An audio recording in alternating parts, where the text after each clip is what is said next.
kayak, canoe avranno di nuovo via libera sul Canal Grande.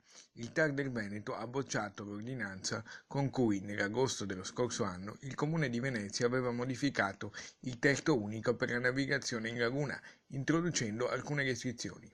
Il provvedimento non riguardava le barche a remi dei veneziani, ma altre tipologie di imbarcazioni al servizio dei turisti, appunto kayak, canoe o SUP, che non di rado erano protagoniste anche di bizzarre performance, forse per andare a caccia di un selfie da incorniciare a Venezia. Secondo i giudici della prima sezione del Tribunale amministrativo regionale del Veneto, però, l'ordinanza comunale non ha rispettato il corretto iter burocratico e soprattutto non ha acquisito preventivamente tutti i pareri necessari.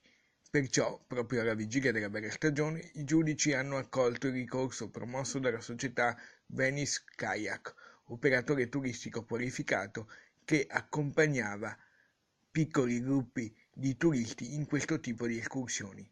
L'attività potrà riprendere senza limitazioni di orari anche nelle fasce più trafficate. Rimane in vigore invece il divieto per i gommoni a motore.